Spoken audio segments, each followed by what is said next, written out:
All right, Bible and Daily Lifers. We are finishing up the book of Romans as we go through the New Testament in a year.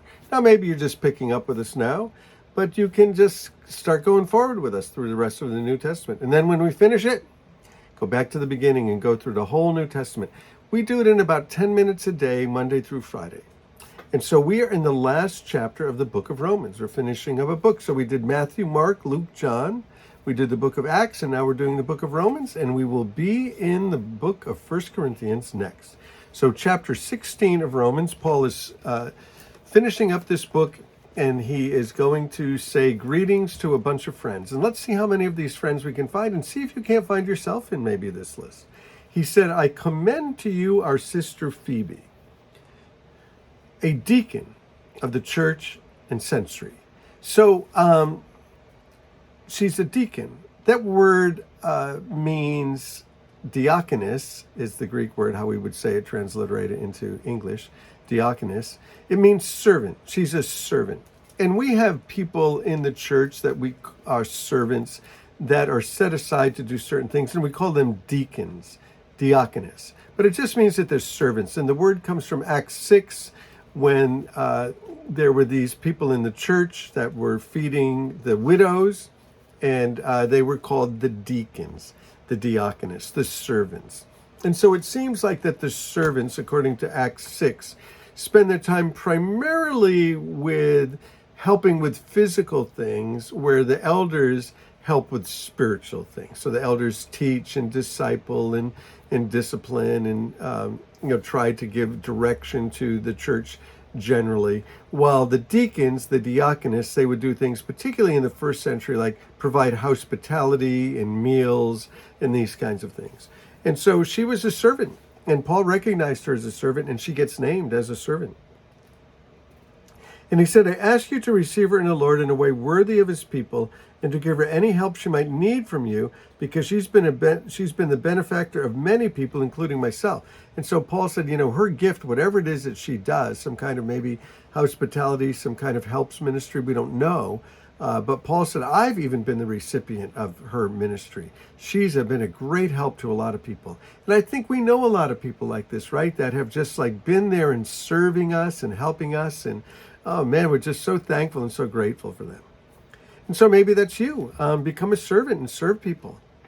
And then he says, greet Priscilla and Aquila, my co-workers in Christ Jesus. They risked their lives for me. Not only I, but all the churches of the Gentiles are grateful for them. Well, you find these people back in Acts chapter 18. They hook up with Paul, and they start ministering with Paul. It's kind of interesting that Priscilla and Aquila, in that married couple, she's named first.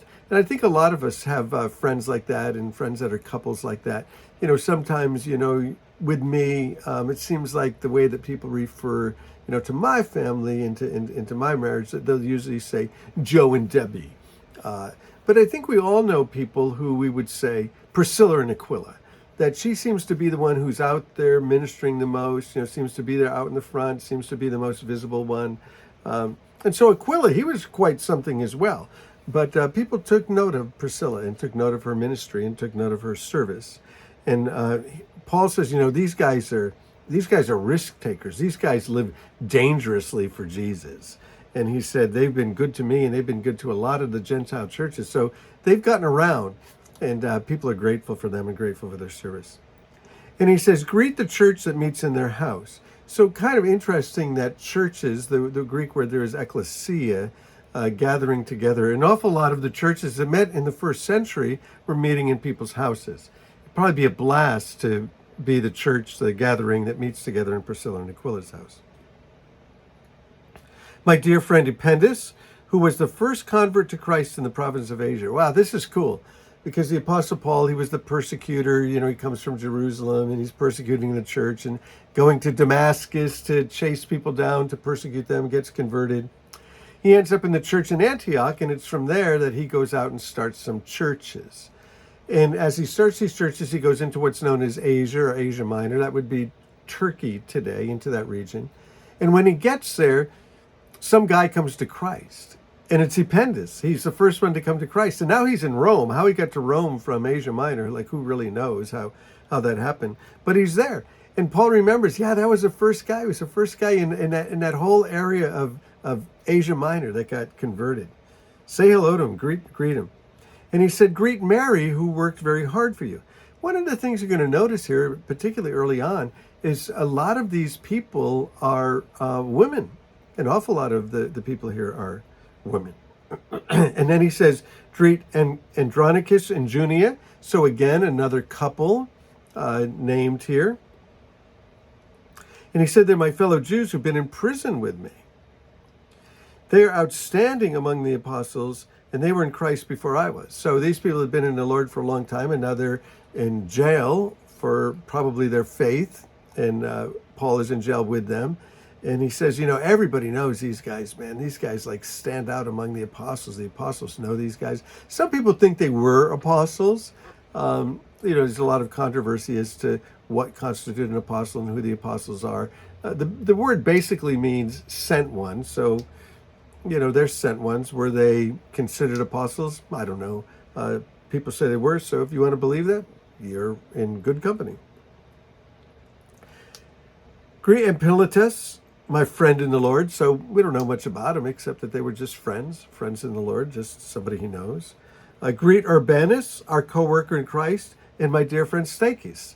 So Paul's met a lot of people since he got converted, met a lot of people since he was chasing believers down to jail them and to persecute them even to the death.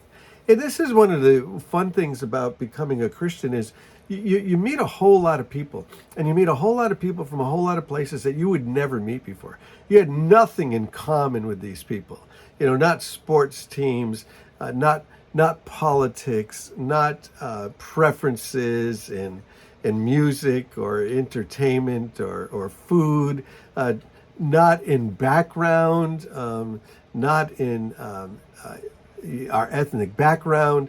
We just meet so many people from so many places. It is just a wonderful thing. And the Apostle Paul has met all kinds of people, and now he's saying, hey, say hello to these guys. Greet Apelles, whose fidelity to Christ has stood the test. Wow. I don't know if you'd want to be that guy. Apelles, whose fidelity, whose faithfulness to Christ has passed the test. This guy went through something difficult. We don't know what it is, but the Apostle Paul and the people he's writing to, they seemingly know what this guy went through. And I know some families like this in the church that I'm part of, that they've had like tragedy after tragedy after tragedy, and their faith just seems to get stronger and stronger and stronger. And so this guy had some kind of severe trial or trials, and the Apostle Paul points that out. Greet those who belong to the household of Aristobulus. So this guy's sort of blessed because not only is he a believer, but his whole household. Now that doesn't necessarily mean his whole family. It does. His family seems to be included here, but household would mean those who have come underneath his care. Maybe people that are working for him, maybe complete other families, that are living in his household and working for him. That's the way it would work in the ancient world. Greet Herodian, my fellow Jew. Kind of interesting that his name is associated with Herod, maybe. Greet those in the household of Narcissus, who are in the Lord. Another household, Narcissus. Some of us know Narcissus. This guy's named Narcissus. Greet Tryphena and Tryphosa, again, those women who worked hard in the Lord for me. An awful lot of women in here that are serving the Lord and working hard in the Lord. Greet my dear friend Paris, another woman who has worked hard in the Lord. A lot of women in here serving the Lord and working hard. Greet Rufus, chosen in the Lord, and his mother, who has also been a mother to me. I love this guy, and I have mothers in the Lord. I have ladies that have watched out for me and have watched out for my good and have taken care of me and have prayed for me and have made me soup and have done things to make me comfortable. I grew up in a household full of sisters, so I love being in the Lord because I have brothers now, so I have brothers and sisters. Man, I love my mother. My mother's the best mother you could ever have. You know, just my mother's amazing. I never ever saw my mother and father argue. I never heard my mother gossip. But now that I've come to know Christ, I have other mothers as well. And so you can go through here and read some more of these people. See if you can find yourself in there. So may the Lord bless you and keep you, make his face shine upon you, and may he give you like so many friends you can't even contain them. Like might he give you the capacity to entertain and to have all of these people in your life. So Lord bless you and keep you, make his face shine upon you, and give you lots more friends. And may you be a friend too. I love you guys.